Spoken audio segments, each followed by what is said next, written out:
Dia tak bersekutu dengan kita, kita tak bersekutu dengan dia. Pulang kodrat pada kodrat, pulang wujud kepada wujud. Jangan datang dia beza, pulang dia beza lagi. Inilah yang perlu kita tengok. Kita belajar lagi. Kalaulah diri kita ni tak naf bagi Allah, apa dikata-kata lagi? Sudah kitalah masuk kepada makom ruh. Kalau kita hidup dalam makom ruh, hayat pada makom ruh ini, kita tahu benda dia. Apa hal daripada itu? Menyatu daripada diri ruh dengan jasad. Inilah kata Allah kata makna masna. Masna ni kita fahamlah masna itu apa. Masna itu kita cuma dapat nama saja. Ini beza dia ni apa ni? Ini beza dia orang. Itu beza dia binatang. Beza dengan orang dan binatang. Itu saja. Untuk itu ni kita ni berfikir macam mana kita bisa mendapatkan naf daripada Allah tadi, yaitu diri. Naf makna dari kata itu adalah diri. Macam mana diri ini mewujud menjadi nafnya pada Allah. Tapi kalau diri ini masih berkuterat kepada ruh dan jasad, ini bahasanya tak semualah kita saja yang hidup. Di hutan juga ada yang hidup. Nah itu dia punya jasad, dia punya ruh juga. Tapi hal macam ni kini tak ada dimiliki oleh semua makhluk kecuali makhluk yang telah dinobatkan kedirian Allah pada diri kita. Kita tengok mana pada diri. Kalau kita sudah tahu diri, ini kita faham kepada maksud dan tujuan Allah Al-Malikul Haqqul Mubin. Macam mana kita ni Al-Malikul Haqqul, kita tengokkan dengan nyata. Manalah diri Al-Haq pada diri kita tu? Apakah kita sudah faham daripada diri Al-Haq tu? Diri Al-Haq tu diri yang benar. Diri Al-Haq tu tak adalah hadas pada diri Al-Haq. Diri Al-Haq tu adalah diri yang halus. Nah, kalau kita kita kalamkan diri halus, itu arti dia ni tak bolehlah kita katakan dia nur, tak boleh juga katakan zat. Tapi diri halus ini adalah diri sifat namanya ni. Nah, kalau kita ni sudah faham mana diri sifat pada diri kita, maka itulah yang dikatakan diri yang kita dirikan. Tak semualah orang punya diri itu. Jadi itulah yang kita diri yang kita dirikan. Nah, inilah bersifat laku pada sifatku sendiri. Coba kalau Allah tak selamatkan kita daripada diri naf, berarti benda ini adalah satu makhluk. Kita ni hayat daripada Allah adalah satu buah makhluk. Makhluk tu dia punya nama saja, tak punya dia kodrat diri apa-apa. Inilah makna daripada diri, hayat diri dengan hayat ruh. Kullu nafsin za'iqatul maut. Setiap yang diberi nyawa pasti akan mati. Tapi nyawa tak adalah kalam dia bilang dia itu bisa mati, kecuali nyawa itu markazi. Allah kata macam tu. Markazi itu makna dia kekal berpindah-pindah. Nah, inilah yang kita lihat pada tajuknya di Yasin, pada tajuk Sayyidina Mursalin. Nah, dalam macam ni, kajian kepada diri ini adalah kajian Tuhan. Kajian tugas pertama daripada Allah, yaitu hakikat dari Islam yang sebenarnya. Apa hal hakikat daripada Islam sebenarnya? Al-Malikul Haqqul Mubin, As-Sadiqul Wa'adal Amin. Kalau kita faham daripada tajuk kaji daripada yang pernah kita kerjakan pada masa yang telah kita lalu, ada kaji 4 batin Allah pada diri kita. Napas, tanapas, ampas, nupus. Itu adalah uluhiyah, segala awal daripada yang jadi. empat batin Allah ni, empat batin Allah macam ni. Jadi kalau kita tak faham dengan benda ni, tak faham dengan benda ni, kita tak juga faham siapa diri kita. Macam mana cara kita dapat jalan bertajalli?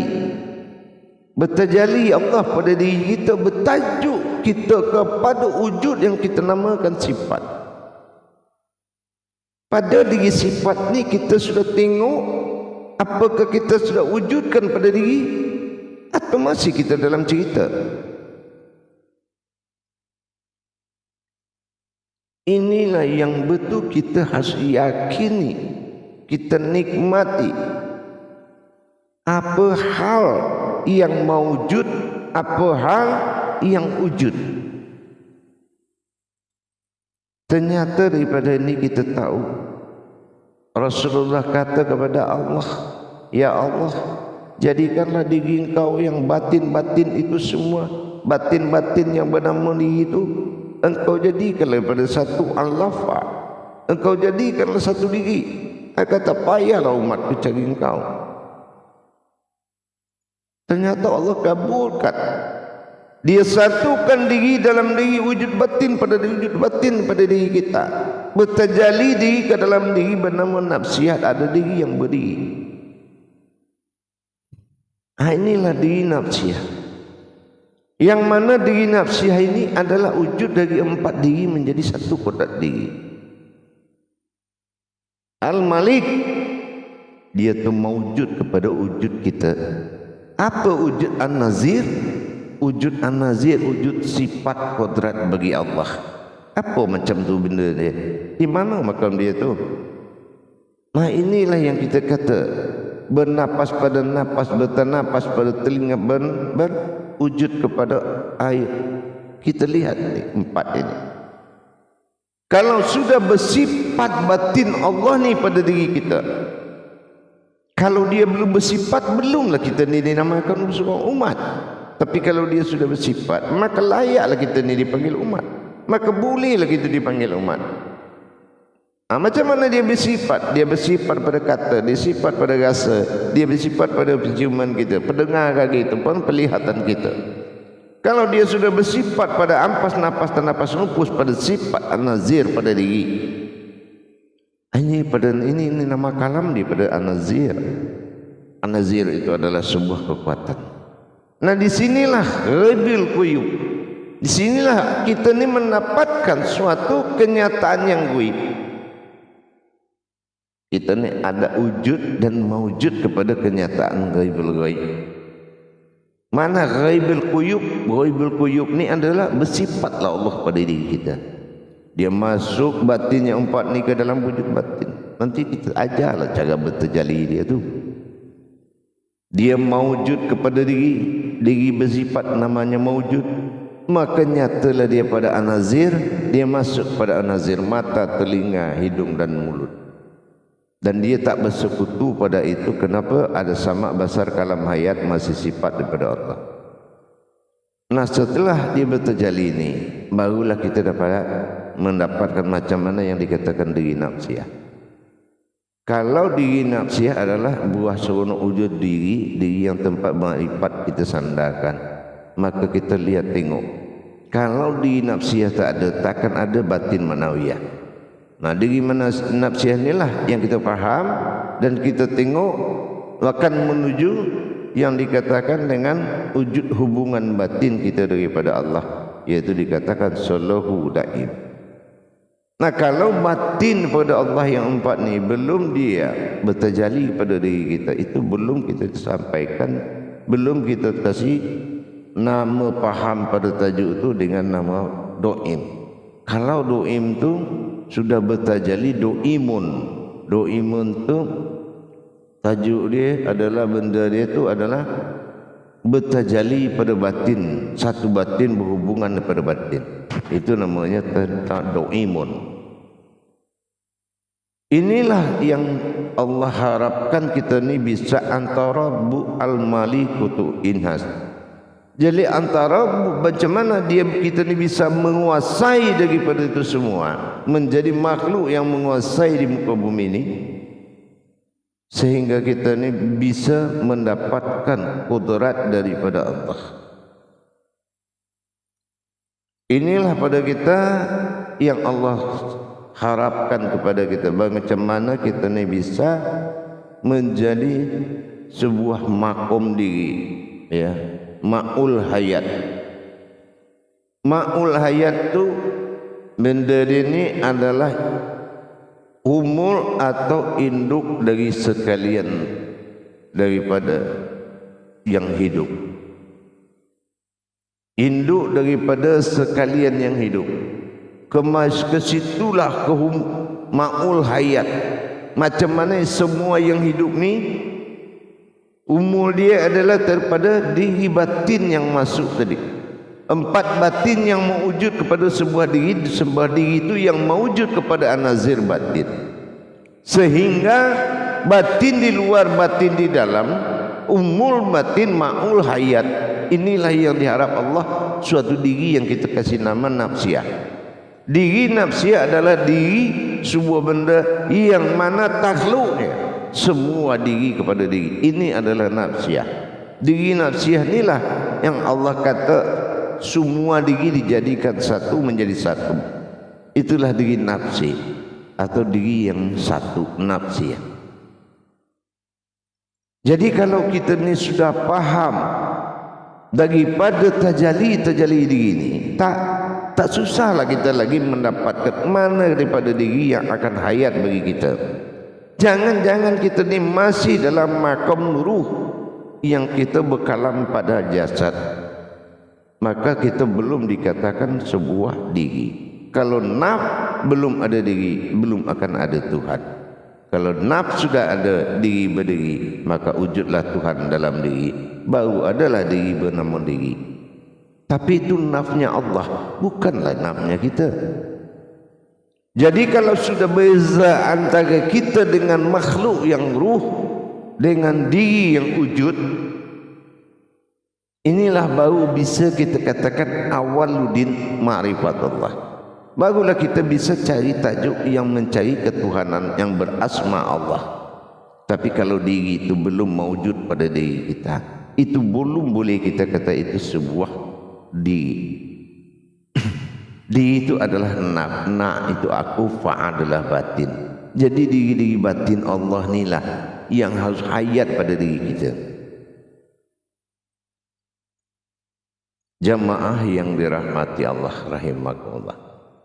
Jadi kalau kita ni menjadi umatnya Allah tanpa kita tajalikan kodrat nafs-nafsnya Allah dihimpun kepada satu nafs, ditajalikan kepada diri dengan seronok, maka hakikat daripada itu akan muncul, yaitu adalah diri nafs. Diri nafs inilah yang akan memunculkan 4 batin tadi lagi, supaya dia bertajuk kepada apa yang dia lihat di luar, tak akan beza dengan apa yang dia lihat di dalam. Kalau yang dia lihat zahir itu adalah zahir daripada Allah, maka dilihat zahir daripada diri dia adalah zahir daripada Allah, batin daripada Allah. Dilihat batin daripada Allah, dilihat zahir batin daripada Allah. Inilah tujuan yang tak boleh kita beza di dalam, beza di luar. Itulah tujuan daripada suatu wujud. Kenapa? Mengenal Allah itu bukan tambah banyak, tapi menjadikan yang banyak itu satu. Itulah usul. Inilah yang dikatakan syahudul kasrah fil wa'dah wa syahudul wa'dah fil kasrah. Kita tengok ni boleh yang banyak, tapi jangan kita tengok banyak, kita satu melihat kepada yang satu. Kita lihat yang satu, kita tengok yang banyak. Kita tengok yang satu, tetampaklah yang banyak. Kita tengok yang banyak, kita lihat yang satu. Inilah yang harus kita dapati dari tajalli batin Allah pada diri tadi. Kalau belum batin daripada luar dan belum batin daripada dalam, itu belum ada diri. Maka insya Allah kita nanti akan belajar macam mana cara dia mentajalikan, macam mana cara kita ni di jalan Allah mentajalikan diri ini sehingga diri ini mewujud untuk menjadi kasrah, ya, yaumul kasrah. Macam mana kita ni bisa melihat Macam mana kita ni bisa mendapatkan pecah pandangan yang kalau syahudul kasrah fil wa'dah wa syahudul kasrati wa'dati fil kasrah, itu kita tak boleh lihat beza. Ma'rifatullah beza dia ma'firatul izzatullah, artinya kita tak boleh lihat di luar tu beza dengan di dalam.